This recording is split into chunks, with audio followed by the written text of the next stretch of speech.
Hello students, ये है Aleen online और मैं हूं एमवीक्यू सर। आज हम लोग नीट से रिलेटेड एक न्यूज़ है। कल हियरिंग हुई थी तो उससे रिलेटेड न्यूज़पेपर ने काफ़ी कुछ दिया है इस वक्त। इसको डिस्कस करते हैं एक बार। और इससे कुछ होप भी हम लोगों की जो होती है वो बढ़ती है। क्या दिया है इसमें? जैसे कि आपको दिख रहा है, थोड़ा क्लियर नहीं दिख रहा हो तो मैं आपको पढ़ के बतला दूंगा। क्या ये नीट क्लीन है? सभी छात्रों के सेंटर व सिटी वाइज रिजल्ट अपलोड होंगे। ये न्यूज़पेपर की कटिंग है, उसमें से आपको बतला रहे हैं हम लोग। और 19 जुलाई की है कल की जो हेयरिंग थी उससे रिलेटेड। यदि गड़बड़ और परीक्षा के बीच 3 दिन थे तो खतरा बढ़ा। चीफ जस्टिस ने कहा है, सीजीआई ने कहा है ये बात कि यदि गड़बड़ हुई और परीक्षा के बीच अगर 3 दिन थे तो ये तो काफी लंबा हो गया मामला, तो ये खतरा बढ़ा है, चीफ जस्टिस ने कहा है। और काउंसलिंग होगी या नीट रद्द, ये सोमवार को फैसला हो जाएगा। अपन को मालूम है 22 तारीख को ये सब कुछ फाइनल होने वाला है। तो ये इसलिए कहा गया। क्या न्यूज़ है इसको देखिए, पूरा सुनिएगा, बहुत सारी चीजें हमसे निकल कर आएंगी। नीट यूजी 2024 रद्द होगी या नहीं, इस पर छात्रों को अभी और इंतजार करना होगा।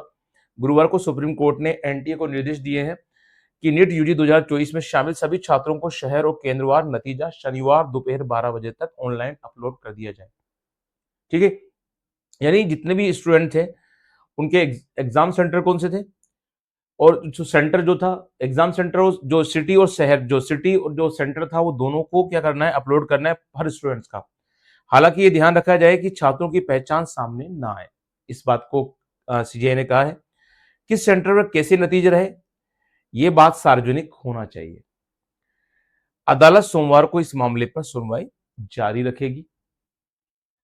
अदालत ने एनटीए से कुछ अहम सवालों के जवाब भी मांगे, जैसे 23.33 लाख छात्र, जो 23.33 लाख जो स्टूडेंट्स थे, उन कितने में से अपना सेंटर बदलाया। अब कुछ स्टूडेंट ने अपने सेंटर भी चेंज करवाए थे, उससे रिलेटेड भी यह यहाँ पूछा जा रहा है। जिन्होंने सेंटर बदलवाया उनमें से किन छात्रों को पहले 1 लाख इनमें से कितने छात्र रिजल्ट के पहले 1,08,000 छात्रों में शामिल हैं। जिनका रिजल्ट शो हुआ 1,08,000 का, उनमें से जिन्होंने चेंज करवाया था वो स्टूडेंट्स कौन से हैं। चीफ जस्टिस ने कहा है कि इसमें कोई दो राय नहीं है कि हजारीबाग, एक तो ये बहुत कंसिडर करने वाला सेंटर था, एवं पटना से लेकर पेपर लीक हुआ है। लेकिन देखना ये कितने व्यापक रूप से हुआ है। उन्होंने ये भी कहा है कि पेपर लीक को लेकर हमारी चिंता इस बात की कि गड़बड़ होने और परीक्षा के बीच कितने समय लगा। ये जो हेडिंग है उसी की बात की गई है। अगर समय अवधि 3 दिन है तो जाहिर ये खतरा बढ़ा है, क्योंकि 3 दिन पहले ही अगर पेपर लीक हो जाता है तो बच्चों को तो पूरा टाइम मिल गया। और उन्होंने काफी बड़े लेवल पे इन लोगों ने धांधली करी होगी। क्या कोई 45 मिनट के लिए 75 लाख रुपए दे सकता है? ठीक है, तो एक बहुत बड़ी बात है जो सीजीआई पूछ रहे हैं। ठीक है, इससे रिलेटेड और कुछ और इसमें बातें की गई हैं। सुप्रीम कोर्ट लाइव में पेपर लीक नहीं है, वे एक गड़बड़ थी। 5 मई को एक व्यक्ति सेंटर में घुसा और पेपर लेकर ले गया, ये केंद्र सरकार का कहना है। तो जो पक्ष है केंद्र सरकार का, एनटीए का, उसका ये कहना है कि पेपर लीक नहीं था, वो एक गड़बड़ थी और 5 मई को एक व्यक्ति सेंटर में घुसा, पेपर ले गया। सीजीआई ने कहा है पेपर कब कैसे भेजे गए इसको बतलाइए आप। 7 लेयर सिक्योरिटी होती है। पेपर 2 प्रेस में छपे गए, 24 से 28 अप्रैल के बीच डिस्पैच किए गए। 3 मई को नजदीकी स्टेट बैंक या कैनरा बैंक में पहुंचाए गए। सिटी कोऑर्डिनेटर ने परीक्षा के दिन सुबह 8:15 आना 8:15 पर 8:15 रिसीव किए। याचिकाकर्ता का कहना है कि पेपर ट्रांसपोर्टेशन में समझौता हुआ है। 6 दिन तक पेपर प्राइवेट कुरियर कंपनी के पास रहा। ये बहुत बड़ी बात है, ध्यान रखिएगा बच्चों। और देखो, आपको लगता है कि यार ये सब चीजें हमारे कंसिडर करने वाली, लेकिन इससे लग रहा है कि सोमवार को कुछ धमाका होने वाला है, बहुत काम की बात निकलने वाली है। और माननीय सुप्रीम कोर्ट इससे रिलेटेड कुछ अच्छा ही हमको खबर सुनाएगा। प्राइवेट कुरियर कंपनी के पास रहा। हजारीबाग में ई रिक्शा पर बैंक की बजाय सीधे सेंटर पर 3 मई को पेपर ट्रक पहुंच गया ना। और 4 मई को पेपर टेलीग्राम पर सर्कुलेट हो गया था। सोलिसिटर जनरल, ये किसका कहना है, याचिकाकर्ता का कहना है। सोलिसिटर जनरल का एक क्वेश्चन था, ई रिक्शा में ओएमआर शीट थी, पेपर नहीं थे। चीफ जस्टिस ने कहा है कि आपके अनुसार पेपर 4 मई को लीक हुआ। याचिकाकर्ता कह रहे हैं एनटी ने बताया कि पेपर 3 मई को बैंक पहुंचा और 5 मई की सुबह निकल गया, लीक नहीं हुआ है। ये 3 मई या उससे पहले के ही हो गया था। अब सीजीआई कह रहा है कब लीक हुआ। सोलिसिटर जनरल ने कहा कि लीक नहीं हुआ, ये तो गड़बड़ थी। ये जो 5 मई को सुबह 8 से 9:30 के बीच में एक सेंटर से हुई है, वह एक व्यक्ति सेंटर में घुसा, पेपर की फोटो क्लिक करके बाहर निकल गया। ये बहुत बड़ी बात है यार भाई। ऐसे कैसे हो सकता है? इतना बड़ा एग्जाम है, उसमें कोई बंदा घुसता है, पेपर प्रोड्यूस के भाग जाता है। यानी छात्रों को पेपर रटवाने के लिए सुबह 10:15 से बजे दिया गया। क्या ये संभव है कि 9:30 से 10:15 के बीच में हल भी कर लिया हो, जिसमें 180 सवाल थे, 45 मिनट में पेपर सोल्व होता है? दूर की पौड़ी लग रही है। ये सीजीआई अपनी बात बोल रहे हैं। सॉलिसिटर जनरल ने कहा कि 7 सॉल्वर ने पेपर सोल्व किया और छात्रों को याद कराने के लिए 2 घंटे मिले हैं। सीजीआई ने कहा, हमें चिंता ये है कि गड़बड़ और परीक्षा के बीच कितना समय लगा। यही मेन चीज है। ये 3 दिन है तो जाहिर है कि खतरा बड़ा है। क्या कोई 45 मिनट के लिए 75 लाख रुपए दे सकता है? जो 45 मिनट्स की जो धांधली की बात कही जा रही है। तो सीजीआई इस पर से कुछ क्वेश्चंस पूछ रहे हैं। रीनीट जो पास नहीं हुए वही चाहते हैं। अब कुछ का कहना है कि जो फेल हो गए वो फेल का रोना रो रहे हैं और वो चाहते हैं कि रीनीट हो जाए।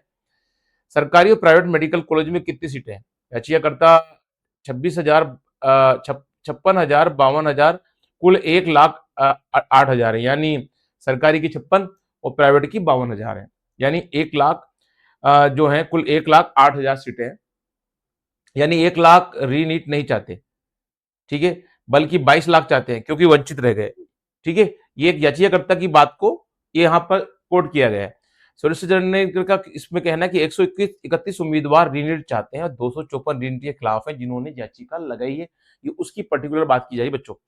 131 उम्मीदवार वे हैं जो 1,08,000 में नहीं आते, ठीक है, और 254 उम्मीदवार इसी दायरे के हैं। ये सारी चीजें हैं जिन्होंने याचिका लगाई है, उसी की बात की जा रही है। एग्जाम सेंटर जो था, है ना, 15,000 छात्रों ने बदला। अब ये भी कभी जो खबर आई है कि कितने छात्रों ने सेंटर बदला। एनटी ने जवाब दो दिन में करीब 15,000 छात्रों ने अपना सेंटर बदला है। अब याचिकाकर्ता ने कहा है कि नए रजिस्ट्रेशन की विंडो 9 से 10 अप्रैल को खुली गई थी, जबकि राजस्थान हाईकोर्ट ने केवल एक छात्र के लिए ऐसा करने को कहा था, ओनली एक छात्र के लिए। एनटी ने कहा कि 15,085 छात्रों ने रजिस्ट्रेशन करवाया। इनमें से 44 छात्र इस जिन्होंने अपना एग्जाम सेंटर चेंज किया। ये 44 है छात्र क्वालिफाई है जो 1,08,000 में शामिल है, मतलब जो क्वालिफाई हुए 1,08,000। इनमें से 12,000 फेल भी हो गए, जो दोबारा रीनीट एग्जाम की बात कर रही है। इनमें से 12,000 फेल भी हुए थे। यानी यदि किसी को फायदा पहुंचाने के लिए नहीं था, ये अपना पक्ष रख रही है एनटीए कि जो 15,000 छात्रों ने रजिस्ट्रेशन करवाया था उनमें से 12,000 फेल हो गए और 44 छात्र ऐसे थे उनमें से जो 1,08,000 में शामिल है। ठीक है, यानी हमने किसी को फायदा नहीं पहुंचाया था। अगर आप कह रहे हैं कि एक के लिए हमने ऐसा किया तो ये गलत बात है, ये एनटीए का कहना है। ठीक है, अगली बात है कि सीबीआई ने पटना के एम्स के 4 छात्रों को गिरफ्तार किया है। ये सोल्वर थे जिन्होंने पेपर सोल्व करवाया। नीट पेपर लीक मामले में सीबीआई ने बुधवार को पटना एम्स के 4 छात्रों को गिरफ्तार किया है। इसमें 33 वर्ष का सिवान निवासी चंदन सिंह, पटना का कुमार सानू, धनबाद का राहुल आनंद और द्वितीय वर्ष का अरारिया निवासी करम जैन शामिल है। इनमें मोबाइल फोन, लैपटॉप सहित अन्य इलेक्ट्रॉनिक उपकरण जब्त किए गए हैं। नीट पेपर सोल्व करने में मेडिकल छात्रों का इस्तेमाल किया गया था। तो देखिए इतनी चीजें आ रही हैं सामने बच्चों, है ना। ये जो कटिंग है इसको आपको बतलाने का केवल ये उद्देश्य था कि इतनी चीजें एक एग्जाम को लेकर हो रही हैं। तो सुप्रीम कोर्ट इसके प्रति सजग है और सोमवार को पूरी उम्मीद है कि कोई फाइनल हियरिंग हो जाए और उससे हम लोगों के सामने ये तो क्लियर हो जाए कि रीनीट होनी है या नहीं होनी है। ठीक है, लेकिन 22 तारीख ऐसी जिसको पूरे फाइनल ये है कि इस तारीख को कोई ना कोई हम लोगों के सामने खबर जरूर आ जाएगी। तो इसी उम्मीद के साथ मिलते हैं हम लोग, है ना, 22 जुलाई को, ताकि उस दिन हम लोग कोई ना कोई अपडेट, जितना भी जैसे भी अपडेट होगा हम आपको पहुंचाएंगे। उम्मीद यही की जा रही है कि अब तो ये डेट का सिलसिला बंद हो जाए और कोई फाइनल वर्डिक्ट आ जाए। Okay students, good day and good bye.